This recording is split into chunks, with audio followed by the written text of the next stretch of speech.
Hi అండి, నమస్తే. Welcome to my channel voice of Lakshmi. Alaparthi Ramakrishna గారు రచించిన జీవనవాహిని అనే నవలను ధారావాహికంగా వింటున్నాం కదండి. ఇక చివరి భాగాన్ని ముగింపుని వినేద్దామా? తన్మయ్యను కలిశాక ఇంటికి తిరిగొచ్చాడు సుంకయ్య.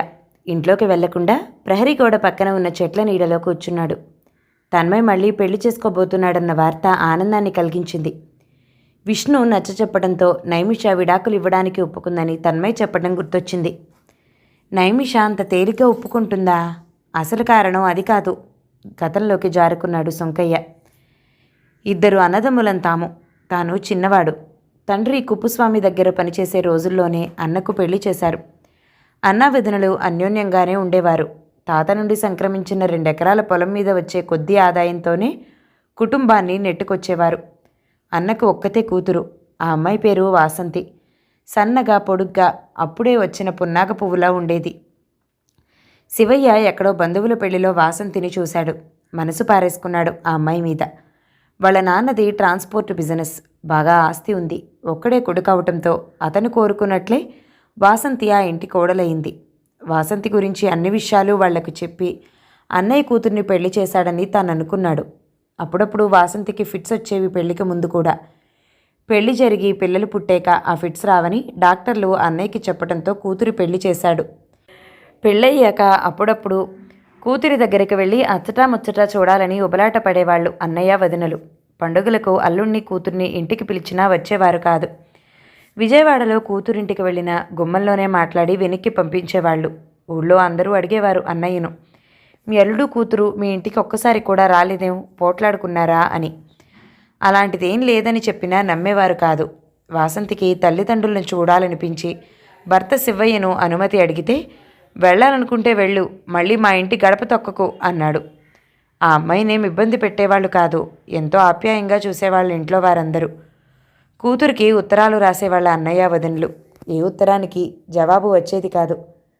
పెళ్ళైన 2 సంవత్సరాల తర్వాత నైమిష పుట్టింది. ఆ అమ్మాయి పుట్టాక వాసంతికి ఫిట్స్ రావటం పూర్తిగా తగ్గిపోయింది. కూతురి పెంపకంలో తల్లిదండ్రులను మర్చిపోయింది. పుట్టిల కంటే మెట్టినిల్లే బాగుందనుకుంది. సంవత్సరాలు గడిచిపోతున్నాయి. వదినకు జబ్బు చేసింది. ఎక్కువ రోజులు బ్రతకదని డాక్టర్లు స్పష్టంగా చెప్పారు. ఒకసారి కూతురిని చూసి చనిపోవాలనుకుంది వదిన. అన్నయ్యతో పాటు తను విజయవాడ వెళ్ళి శివయ్యను బ్రతిమలాడాడు. ససేమిరా వీల్లేదన్నాడు. మా అమ్మకు కూడా ఒంట్లో బాగుంటం లేదు, మంచం మీదే ఉంది. వాసంతి వెళ్తే అమ్మకు ఎవరు సేవలు చేస్తారు? అది శివయ్య సమాధానం. వదిన చనిపోయింది కూతుర్ని చూడకుండానే. ఎన్నోసార్లు అల్లుడికి క్షమాపణలు చెప్పాలనుకున్నాడు. ఆ అవకాశం శివయ్య ఇస్తే కదా. దిగులుపడి అన్నయ్య కూడా మంచాన పడ్డాడు. చనిపోయే ముందు అల్లుడికి క్షమాపణలు చెప్పి చనిపోవాలనుకున్నాడు. నిజంగా అన్నయ్య తప్పేమీ లేదు. పెళ్లి చేస్తే కూతురి జీవితం పచ్చగా ఉంటుందని, ఫిట్స్ తగ్గిపోయి ఆరోగ్యంగా ఉంటుందని, పండంటి బిడ్డను కంటుందని అనుకున్నాడు. పెళ్లికి ముందు కాబోయే అల్లుడికి కూతురి ఫిట్ సంగతి చెప్పకపోవటం తప్పే. ముందు చెప్తే శివయ్య వాసంతిని పెళ్లి చేసుకునేవాడా? భార్యను వెంట పెట్టుకుని శివయ్య మామగారిని పలకరించాలని వచ్చాడు. వాళ్ళు కారు దిగి ఇంట్లోకి అడుగు పెట్టడం చూసి ప్రాణాలు వదిలేశాడు అన్నయ్య. మామగారిని బాధ పెట్టాడు. ముల్లులా గుచ్చుకుంటూనే ఉండేది శివయ్య మనసును. అందుకే తనని చూడగానే మెత్తబడిపోయాడు. శివయ్య తన్మయ్యను అల్లుడిగా చేసుకున్నాడు. తన్మయ్ తండ్రి శివయ్య వ్యాపారం భాగస్థుడు కొన్నాళ్ళు. ఆ తర్వాత విడిపోయారు. నైమిష తన్మయ్యల మధ్య అన్యోన్యత చిగురించలేదు. ఎప్పుడూ పోట్లాడుకుంటూ ఉండేవాళ్ళు. మధ్య తనే వెళ్ళి శివయ్యకు నచ్చచెప్పాడు. కలిసి ఉండాలనుకునే వాళ్లను ఎవరూ విడదీయలేరు. ఎన్ని అవాంతరాలు వచ్చినా, మనస్పర్ధలు ఏర్పడ్డా వాటిని అధిగమించి ఇద్దరూ ఒక్కటైపోతారు. నీ కూతురు తన్మయ్ అలా కాదు. వాళ్లను ఏ శక్తి కలిపి ఉంచలేదు.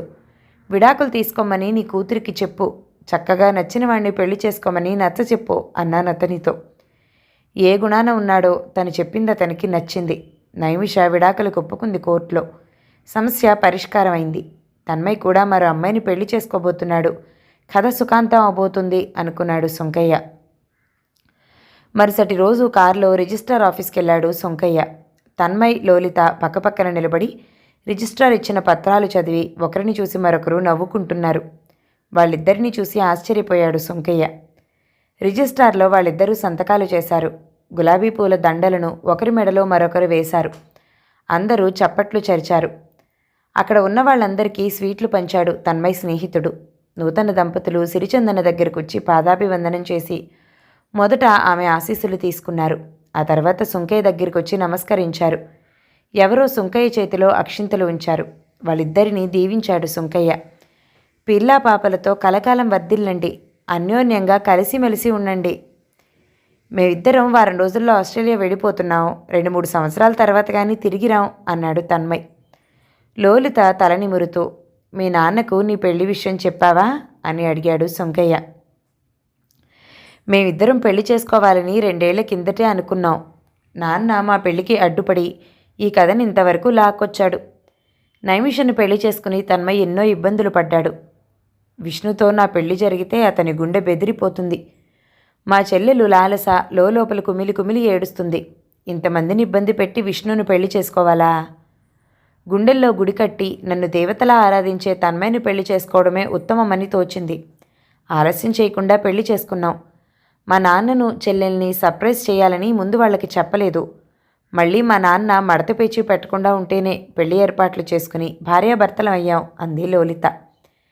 మీ నాన్న మడత పేచీలు పెట్టే మనిషి కాదమ్మా. కాగితం మడత పెడితే సరిచేయాలని ప్రయత్నం చేస్తాడు. పేచీ పడ్డవాళ్ల మధ్య రాజీ కుదుర్చుతాడు. నవ్వడానికి అన్నాలే తాత, నాన్నను అపార్థం చేసుకున్నాను. లాలస అంటేనే ఎక్కువ ప్రేమని, నన్ను చిన్నచూపు చూస్తున్నాడని అనుకునేదాన్ని. ఎప్పుడైతే నేను విష్ణును పెళ్లి చేసుకుంటానని అన్నానో వెంటనే విష్ణుని ఒప్పించాడు. అదంతా నా కోసమే చేశాడు. లాలస మనసు గాయపడుతుందని తెలిసి కూడా కొంచెం ఆలస్యమైనా నన్ను నేను సరిదిద్దుకున్నాను అంది లోలిత మనస్ఫూర్తిగా. ఐఆమ్ లక్కీ, నువ్వు సరైన టైంలో సరైన నిర్ణయం తీసుకున్నావు అన్నాడు తన్మయ్ ఆమె చేతిని నొక్కుతూ. వాళ్ళిద్దరూ నవ్వుకున్నారు. చల్లపల్లి వెళ్ళి వసుంధరాదేవికి పాదాభివందనం చేశారు. వారిద్దరిని వెంకటేశ్వర స్వామి గుడికి తీసుకెళ్ళింది. తన్మయ్ చేత లోలిత మెడలో తాలిబొట్టు కట్టించింది. నల్లపూసల గొలుసు లోలిత మెడలో వేయించి మట్టెలు తొలగించి నూతన వధువుకు వరుడి చేత ఆలయ పూజారికి తాంబూలం అరటిపండ్లు దక్షిణ వారిద్దరి చేత ఇప్పించింది. ఆశీర్వచనం పొందారు. ఇంటికి తిరిగొచ్చాక ఇంట్లో పనిచేసే వాళ్లకు కొత్త బట్టలు వాళ్ళిద్దరి చేత ఇప్పించింది. నాయనమ్మ, నీ కార్యక్రమాలు అయిపోయాయా? మమ్మల్ని ఇక ఫ్రీగా వదిలేయి అంది లోలిత తన్మయ్ వైపు చిలిపిగా చూసి. ఉండవే, తొందరపడకు. మీ నాన్నకు ఫోన్ చేసి వాళ్ళందరినీ వెంటనే ఇక్కడికి రమ్మనమని చెప్పు. ఊళ్ళో అందరికీ భోజనాలు ఏర్పాటు చెయ్యాలి. కూతురు పెళ్లికి మీ నాన్న చేత ఆ మాత్రమన్నా ఖర్చు పెట్టించొద్దు అంది వసుంధరాదేవి. ల్యాండ్లైన్ ఫోన్ మోగింది. రేవతి రిసీవర్ అందుకుని చెవి దగ్గర ఉంచింది. హలో, ఎవరు? నేను పిన్ని, లోలితను. మీ నాన్న లేరు, కోర్టుకెళ్లారు. మరీ అవసరమైతే సెల్కి ఫోన్ చెయ్యి అని విసురుగా అనేసి ఫోన్ క్రెడల్ మీద ఉంచేసింది రేవతి. లోలిత ఫోన్ చేసిన విషయం కూతురికి చెప్పాలని గదిలోకి వచ్చింది. ఆమె గదిలోకి వెళ్ళినప్పుడే Lalasa cell phone మోగటం, call receive చేసుకోవడం జరిగింది. ఇంకెవరు? నీ ముద్దుల అక్కయ్య అయి ఉంటుంది అంటూ లాలస పక్కనే బెడ్ మీద కూర్చుంది. నువ్వు సైలెంట్గా కూర్చో అంటూ తల్లిని కోప్పడుతున్నట్లు చూసింది లాలస. నేను చెల్లి. ఎలా ఉన్నావు అక్క? వచ్చే నెలలోనే నాన్నగారు నీ పెళ్ళి ఫిక్స్ చేశారు. 10 రోజుల్లో మేమంతా అక్కడికి వచ్చేస్తాం. నీ పెళ్ళి ఏర్పాట్లు చూడాలి కదా. నేను వచ్చాక పెళ్లి బట్టలు కొందాం హుషారుగా అంది లాలస. మూతి తిప్పుతూ కూర్చుంది రేవతి. పెద్దగా నవ్వింది లోలిత. ఎందుకక్క నవ్వుతున్నావు? నేనేమన్నా పొరపాటు మాట్లాడేనా? అదేం లేదు నా బంగారు చెల్లి. నా పెళ్ళి ఈరోజు ఉదయమే జరిగింది. నిజంగానా? జోక్ చేస్తున్నావా? విష్ణు ఇక్కడే ఉన్నాడు కదా, పెళ్ళి ఎలా జరుగుతుంది? విష్ణువు అన్ని చోట్ల ఉన్నాడు, అందరిలోనూ ఉన్నాడు. తన్మయ్లోనూ కనిపించాడు. తన్మయ్ను పెళ్లి చేసుకున్నాను. వాట్సాప్లో ఫోటోలు పంపించాను ఇప్పుడే, చూడు. ఏమిటి సడన్ డెసిషన్? విష్ణును పెళ్లి చేసుకుంటానని నాన్నకు చెప్పావు కదా. మనసులోని మాట చెప్పమంటావా చెల్లి? చిన్నప్పటి నుంచి నాన్న నాకు దూరంగా ఉన్నాడు. నాయనమ్మ నన్ను పెంచింది. నాన్నకు నువ్వంటేనే ఇష్టమని అపోహపడ్డాను. నిన్ను నాన్నను ఒత్తిడికి గురి చేయాలనిపించింది. విష్ణుని చూడగానే ఇంత మంచి కుర్రాడు నాకు భర్త అయితే బావుండునని మొదట్లో అనుకున్న మాట వాస్తవం. కానీ అతని హృదయంలో నీకే స్థానం ఉందని గ్రహించి చేసిన పొరపాటు దిద్దుకున్నాను. నేనెన్ని ప్రయత్నాలు చేసినా ప్రవరాక్యుడిలా అతను నిబద్ధతతోనే ఉన్నాడు. ఎప్పుడూ తనంతట తాను నాకు దగ్గరయ్యే ప్రయత్నం చేయలేదు. He's a good guy. I congratulate you for capturing his heart. అతని హృదయాన్ని నాకంటే ముందే నువ్వు దోచేశావు. ఇకపోతే తన్మయ్ గురించి 2 మాటలు. మా ఇద్దరి మధ్య ఎటువంటి దాపరికాలు లేవు. నేనంటే అతనికి ప్రాణం. నాకు తోడుగా నీడగా అతనే నిలిచేది. అతని మనసులో నా మనసు ఎప్పుడో కలిసిపోయింది. రిజిస్టర్ ఆఫీస్లో పెళ్లి చేసుకున్నాం. ఇద్దరం ఆస్ట్రేలియా వెళ్ళిపోతున్నాం. వీలుంటే అందరూ చెల్లపల్లి వచ్చి వెళ్ళండి. నాయనమ్మ నాన్న చేత రిసెప్షన్ అరేంజ్ చేయించాలని అంటోంది. ఇవి సంగతులు చెప్పుకుపోయింది. మరి నాయనమ్మ సంగతో? నువ్వు ఆస్ట్రేలియా వెళ్ళిపోతే ఆమె ఒక్కతే ఉండగలదా అంది లాలస. చెల్లపల్లి వదిలి ఆమె ఎక్కడికి రాదు. ఒంటరి ప్రయాణం ఆమెకిష్టం. నాకు తన్మయ్యకు ఇక్కడ ఉద్యోగాలు దొరకవు. అమరావతో విశాఖపట్నమో లేదా ఆస్ట్రేలియానో వెళ్ళాలి. మన ఊరి వదిలి వెళ్ళాక ఏ ఊరైనా ఒకటే. బెంగళూరు ఢిల్లీ నుంచి చెల్లపల్లి వచ్చే సమయంలో ఆస్ట్రేలియా నుంచి చెల్లపల్లి చేరుకోవచ్చు. కొన్ని గంటలు తేడా అంతే. Wish you happy and long married life. ఈరోజే బయలుదేరుతాం స్వయంగా నీకు శుభాకాంక్షలు చెప్పడానికి. బాయ్ బాయ్, టేక్ కేర్ అనేసి ఫోన్ పెట్టేసింది లాలస. కూతురు మొహంలో తాండవిస్తున్న ఆనందాన్ని గమనించింది రేవతి. దాని పెళ్ళైతే నీకెందుకు అంత సంతోషం? నీ పెళ్లి ముచ్చట్లు వింటున్నంత సంబరపడిపోతున్నావు అంది రేవతి. అక్క పెళ్ళయిందని తెలిస్తే సంతోషం కలగకుండా ఉంటుందా? తన్మయ్యను రిజిస్టర్ మ్యారేజ్ చేసుకుందిట. నిజంగా లోలిత పెళ్లి చేసుకుందా? నమ్మలేకపోతున్నానే. నీకు అన్యాయం చేసిందని మనసులో ఎన్నోసార్లు తిట్టుకున్నాను, పొరపాటయింది అంటూ చెంపలు వేసుకుంది. అన్ని విషయాలు చెప్పింది తల్లికి. నాన్న విష్ణు కోర్టు నుంచి వచ్చే సమయమైంది. నువ్వు వాళ్ళకేమీ చెప్పకు. వెంటనే ఏదన్నా స్వీట్ చెయ్యి. స్వీట్ తినిపించి తీయటి కబురు వాళ్ళ చెవిన వేస్తాను అంది లాలస. అలాగే అంటూ కిచెన్లోకి వెళ్ళింది రేవతి. హైకోర్టు నుంచి ఇంటికి వచ్చారిద్దరూ. ఇంట్లోకి రాకుండా పూల మొక్కల దగ్గరే నిలబడిపోయాడు మారుతి. విష్ణు రావటంతో బాత్రూంలో దూరి స్నానం చేసేశాడు. గదిలోకి చిన్న ప్లేట్లో మైసూర్పాకు ముక్కలు, గ్లాసు మంచినీళ్లతో వచ్చింది లాలస. ఆమె వైపు చూడాలంటేనే బెరుగ్గా అనిపించి ముఖం మరో పక్కకు తిప్పుకున్నాడు. ఇటువైపు తిరగండి సార్, మీకు గుడ్ న్యూస్ చెప్తాను అందామె. లాలసకు పెళ్లి నిశ్చయమైందా? ఇద్దరి కూతుళ్లకు ఒకేసారి పెళ్లిళ్ళు చేసేయాలని మారుతి ఎప్పుడూ అంటూ ఉండేవాడు. ఆమెకు పెళ్లి కుదిరితే తనకేం గుడ్ న్యూస్? ఆమె వైపు చూశాడు. ఒక క్షణం ఆమెను చూసి చూపులు మరల్చుకుందాం అనుకున్నాడు. అతని వల్ల కాలేదు. అప్పుడే స్నానం చేసి వచ్చిందేమో. వర్షంలో తడిసిన ఎర్ర గులాబీలా ఉంది. చామంతి రంగు శరీరం, గుండ్రటి ముఖం, పెద్ద జడ, ఎత్తైన వక్షోజాలు, ఆ బరువుకు చిక్కిపోయినట్లు కనిపించే సన్నటి నడుము. ఎప్పుడూ ఎంతో ఆరాధనగా చూసేవాడు ఆమె వైపు. ఇప్పుడు తను మరో అమ్మాయిని పెళ్లి చేసుకోబోతున్నాడు. తల తిప్పుకున్నాడు. చేతిలోని ప్లేటు, మంచినీళ్ళ గ్లాసు టేబుల్ మీద ఉంచింది. అతని సమీపంలో నిలబడి, ఇటు చూడండి సార్, మీ సొమ్మేమీ పోదు అంటూ అతని గడ్డాన్ని తన వైపు తిప్పుకుంది. నాగరికత నేర్చుకున్న రోజుల్లోనే కాదు, సెక్స్ సైకాలజీ ఇష్టపడి చదువుతున్న ఈ రోజుల్లోనే కాదు, ప్రాచీన కాలంలో కూడా చిత్రకారుల్ని, శిల్పుల్ని కదిలించింది స్త్రీమూర్తే. అజంతా గుహల్లో, రామప్ప గుడిలో, బేలూరి శిల్పాల్లో శిల్పమంజరులకు ఊపిరి ఊదింది అందాలు మూటగట్టుకున్న అమ్మాయిలే. ఆమె తల్లోని మల్లెల గుబాళింపు అతని ముక్కుపుటాల్లోకి దూసుకుపోయింది. ఈరోజే కొత్తగా చూస్తున్నారా? నవ్వుతూ అడిగింది. సిగ్గుపడిపోయి తల వంచుకున్నాడు. ఇదొకటి చేతనవును మీకు. మీరు సిగ్గుపట్టం ఏమిటి? గుడ్ న్యూస్ ఏమిటని అడగరేం అంది లాలస. నువ్వు చెప్పు దూరంగా జరిగే ప్రయత్నం చేస్తూ అన్నాడు విష్ణు. లోలిత పెళ్ళి అంటూ ఆగిపోయింది అతని రియాక్షన్ గమనిస్తూ. విసుక్కున్నాడు. తనను బాధ పెట్టడానికే మళ్ళీ లోలిత తనకు జరగబోయే పెళ్లి గురించి చెప్పబోతోందా? విసుక్కోకండి, సావధానంగా వినండి. ముందు లోలిత, తన్మయ్ ఈరోజు ఉదయం పెళ్లి చేసుకున్నారు రిజిస్టర్ ఆఫీస్లో. పెళ్ళయ్యాక ఆస్ట్రేలియా వెళ్ళిపోతారట అందామె. నిజమేనా? ఆశ్చర్యపడిపోయాడు. కావాలంటే లోలితకు ఫోన్ చేసి ఆ వార్త కన్ఫర్మ్ చేసుకోండి. హమ్మయ్యా, నెత్తిమీద బండ తొలగిపోయినట్లు ఫీల్ అయ్యాడు. ఆమెను దగ్గరకు లాక్కున్నాడు.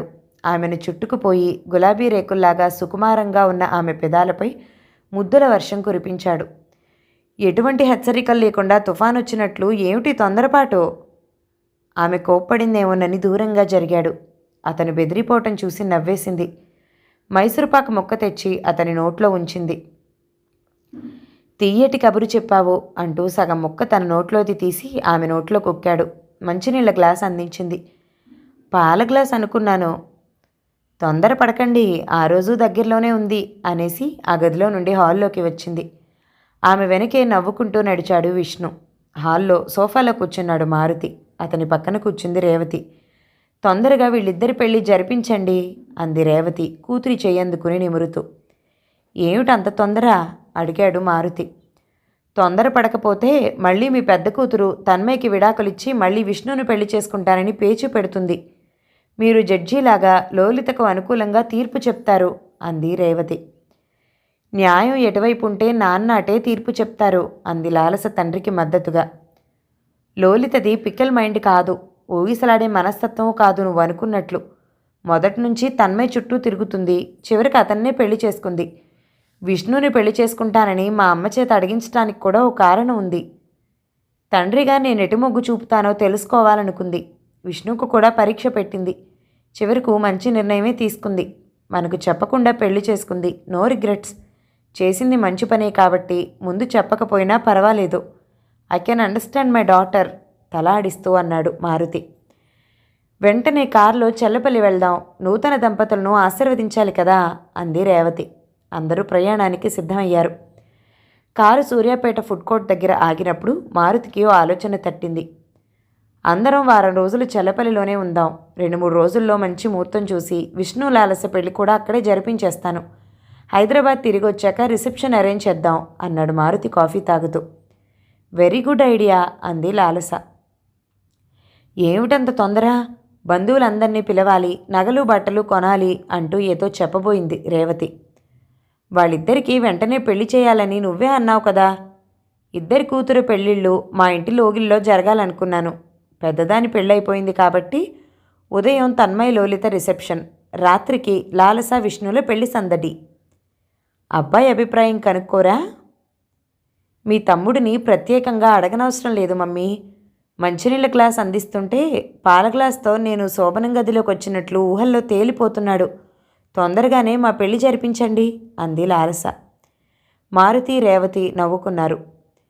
నీ పని తర్వాత చెప్తాను అన్నట్టు తర్జనితో బెదిరించాడు విష్ణు వాళ్ళ నవ్వులతో శృతి కలుపుతూ. వసుంధరాదేవితో మాట్లాడాక లోలిత పెళ్లి రిసెప్షన్, లాలస విష్ణుతో పెళ్లి ఒకే వేదికపై వైభవంగా జరిగే విధంగా ఏర్పాట్లు చేశాడు మారుతి. పెళ్లి కార్డులు ముద్రించే సమయం లేక వాట్సాప్లో పెళ్లి పత్రిక పంపించిన అదే ఆహ్వాన పత్రికగా భావించి మారుతి స్నేహితులు బంధువులు పెళ్లికొచ్చారు. బాగా సన్నిహితంగా ఉండేవాళ్లకు ఫోన్లో చెప్పాడు. ఎక్కువ సమయం తీసుకోకుండా లాలస పెళ్లి చేయడానికి మరో కారణం కూడా ఉంది. పెద్ద కూతురు ఆస్ట్రేలియా వెళ్ళబోతుంది. ఆ అమ్మాయి ఉన్నప్పుడే చిన్న కూతురు పెళ్లి చేయటం బాగుంటుందని అనుకున్నాడు. పెళ్ళైన మరుసటి రోజే విష్ణు లాలస శోభన రాత్రి. పాత ఇంట్లో పందిరి మంచంపై చేరారిద్దరు.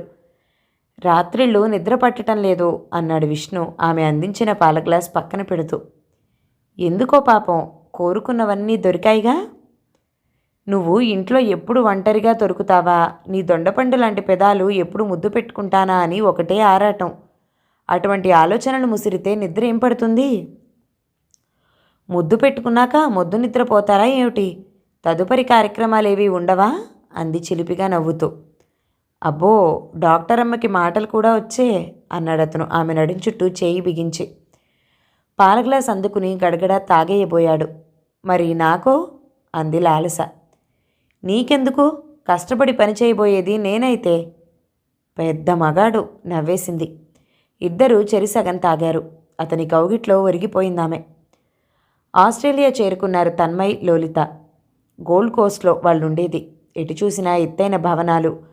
తన్మయ్ అంతకుముందు అక్కడ పనిచేశాడు. లాంగ్ శాండ్ బీచెస్కు ఆ ప్రాంతం పెట్టింది పేరు. Inland water canals, water ways ఎక్కువగా ఉన్నాయి. అందమైన టూరిస్ట్ ప్లేస్ అది. ఇంటి వెనుక సాయంత్రం పూట కుర్చీలు వేసుకుని కూర్చున్నారు. చుట్టూ ఉన్న దట్టమైన చెట్ల నుండి చల్లటి గాలి ముట్టేస్తోంది. నన్ను పెళ్లి చేసుకున్నావు, బాగానే ఉంది. ఈ అమ్మాయిని ఎందుకు పెళ్లి చేసుకున్నానని ముందు ముందు విచారిస్తావేమో అంది లోలిత. ఎవరు ఎవరితో లైఫ్ జర్నీ చేయాలో, ఏ మార్గంలో వెళ్లాలో ముందుగానే భగవంతుడు నిర్ణయిస్తాడు. చివరకు నా జర్నీ నీతోనే. నైమిషలాంటి అమ్మాయితో 1000 ఏళ్ళు సంసారం చేసినా మార్పు ఏమీ ఉండదు. ప్రతి క్షణం బాధపడుతూనే ఉండాలి, పెళ్ళెందుకు చేసుకున్నానా అని. నీతో అలా కాదు. 2 క్షణాలు గడిపితే చాలు, ఎక్కువ సంతోషాన్ని కలిగిస్తుంది. You are my fathom of life. ప్రేమస్వరూపిణివి. రేకురేకున సోకు చేసుకున్న చామంతి పువ్వువి.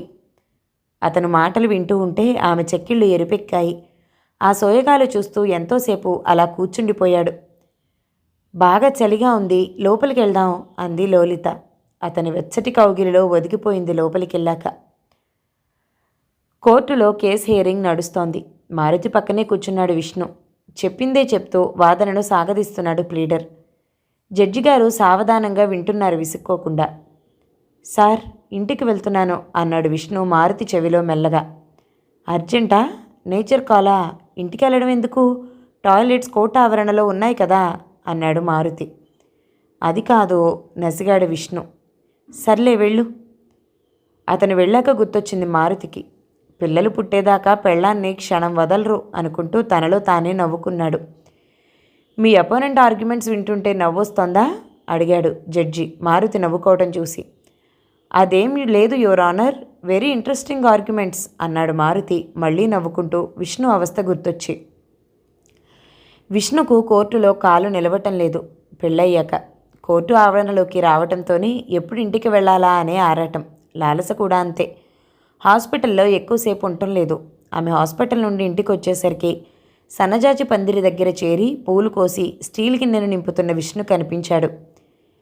ప్లీడర్ గారు ప్రాక్టీస్ మానేసి పూలకట్టు పెట్టబోతున్నారా నవ్వుతూ అడిగింది. పూలంటే ఇష్టపడే భర్త దొరకటం నీ అదృష్టం. నిన్ను పూల పల్లకి మీద ఊరేగిస్తాడు, దేవతలా కొలుస్తాడు అన్నాడతను. మీకో విషయం చెప్పాలి, లోపలికి రండి అంది లోలిత. మొదట ఆ వార్త భర్తకే చెప్పాలని ఆమె ఉబలాటం. సెకండ్ షోకు టికెట్లు తెచ్చావా? సెకండ్ షో సినిమాలు బంద్ ఇక నుంచి. ఎక్కువసేపు రాత్రిపూట మేలుకోకుండా పెందలాడే నిద్రపోవాలి, పాలు పళ్ళు ఎక్కువగా తీసుకోవాలి అంది. ఆమె గదిలోకి వెళ్ళగానే అమాంతం ఆమెను ఎత్తుకుని ఛాతీకి హత్తుకున్నాడు. గుడ్ న్యూస్ అన్నాడు ఆమె బుగ్గలు ముద్దు పెట్టుకుంటూ. గదిలోకి వచ్చింది రేవతి. అమ్మాయి, పుల్లటి మామిడికాయలు కావాలన్నావట కదా, మార్కెట్కి వెళ్ళి తెచ్చాను అంది రేవతి.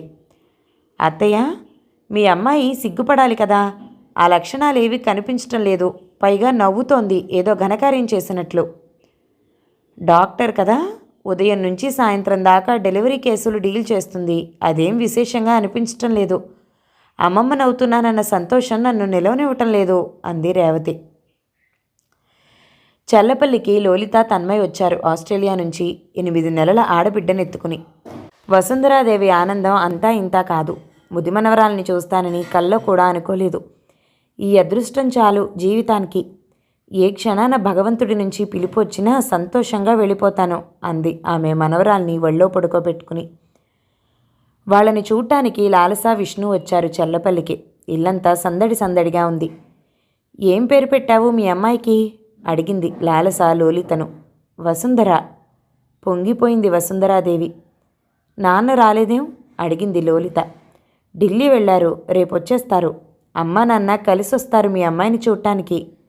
తను కూడా కన్సీవ్ అయినట్లు అక్కకు చెప్పింది. గుడ్ న్యూస్ అంది లోలిత. పాప ఏడవటం మొదలుపెట్టింది. కాసేపు దీన్ని ఎత్తుకోమరిది అంది లోలిత పాపను విష్ణుకి ఇచ్చి. ఎత్తుకోవటం చేతకాక అవస్థపడ్డాడు విష్ణు. పాప ఏడుపు ఆపలేదు. పాప డైపర్ తడుపుకున్నట్లుంది. విష్ణు, బ్యాగ్లో కొత్త డైపర్లున్నాయి కానీ పాతది మార్చి కొత్తది వెయ్యి ఆజ్ఞాపిస్తున్నట్లంది లోలిత. మావారికి చెప్తావెందుకు? తన్మయ్ సుంకయ్య తాత దగ్గర చేరి కబుర్లు చెప్తున్నాడు కదా, మీ ఆయనకు ఆ పని చెప్పొచ్చు కదా. విష్ణుకు అనుభవం వస్తుందే, రేపు నీకు పుట్టబోయే బిడ్డకు సేవలు చేయాలి కదా. లోలిత మాటలకు అందరూ నవ్వుకున్నారు. నవల సమాప్తం. ఈ నవల గనక మీకు నచ్చినట్లయితే లైక్ చేయండి, షేర్ చేయండి, మంచి కామెంట్ చేయండి. మన ఛానల్ని తప్పకుండా సబ్స్క్రైబ్ చేయండి. Thank you so much for watching. నమస్తే.